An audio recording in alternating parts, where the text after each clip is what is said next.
Good evening. This is my video for Business Law 101 for the case of the Seattle Baseball Club versus Delana Taylor, in which a lawsuit happened because the lady by the name of Delana Taylor got struck in the face with a baseball because she attended the game.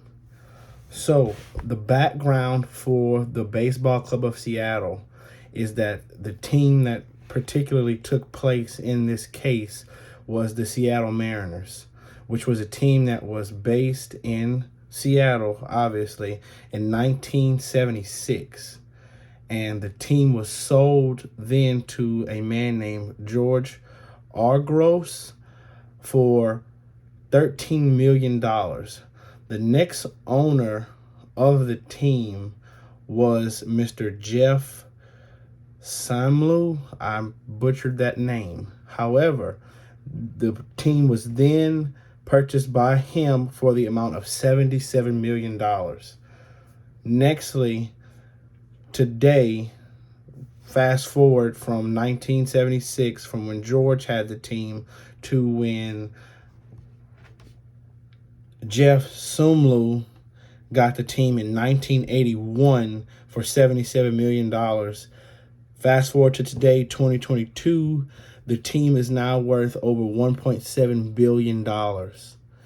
And they have had major milestones, and this is a team for the Seattle Baseball Club. The Seattle Mariners have withstood the test of time and has been a team for obviously years and years and years, and is still going strong today. So the lawsuit that particularly took place happened on July 23rd, 2000. And to get more in depth about exactly what happened, the lady named Delana Taylor attended the baseball game.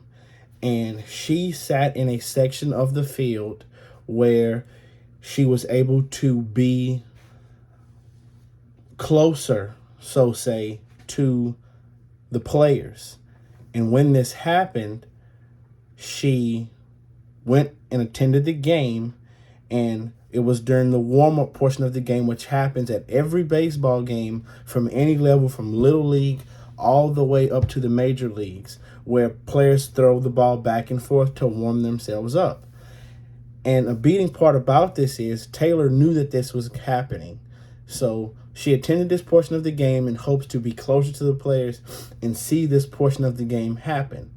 Within this time frame, she was struck in the face with a baseball that got by one of the players and hit her in the face and obviously caused injury. So, with this being the case, Taylor decided to file suit against the Seattle Baseball Club, against the team, the Mariners.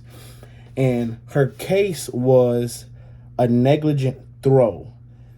Also, failure to the duty of care. And with this, what this pretty much means is duty of care is that the Seattle baseball team had a duty of care to Taylor, but the portion of it that doesn't make sense is she knew what was going on. She knew that where she was sitting did not have netting.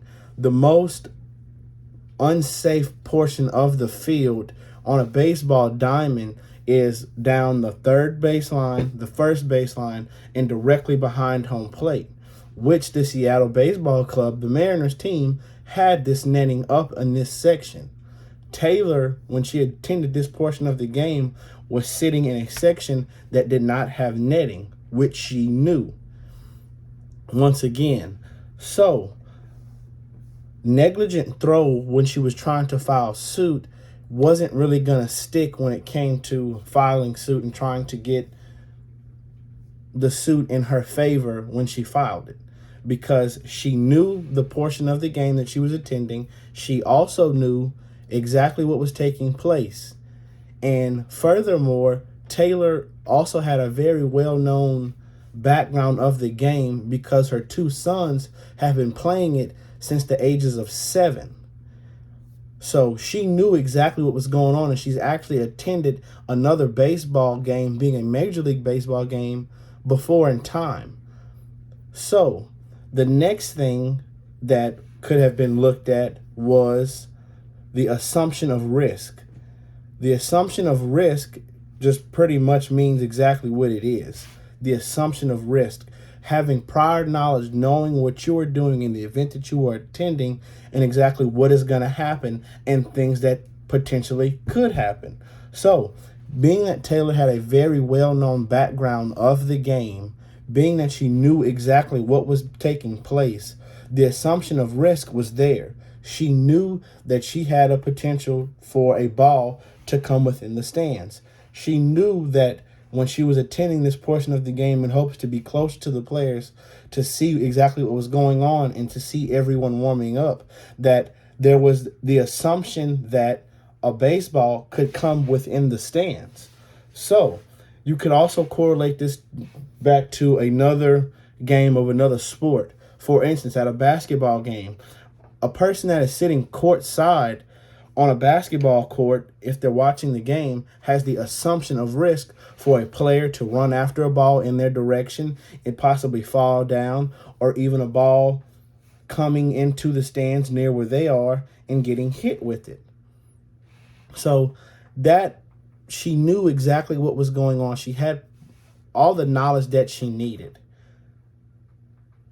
So in the end, the case was dismissed, and Taylor did not get anything out of the Seattle Baseball Club for the team, the Mariners, because all of the facts and everything that the Seattle Baseball Club had to do was done.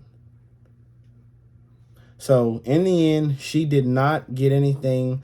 The suit was dismissed within court because everything that the Seattle Mariners had to do was done, and everything that they had to take care of as far as the duty of care, the assumption of risk, and making sure that everything was taken care of on their part was taken care of.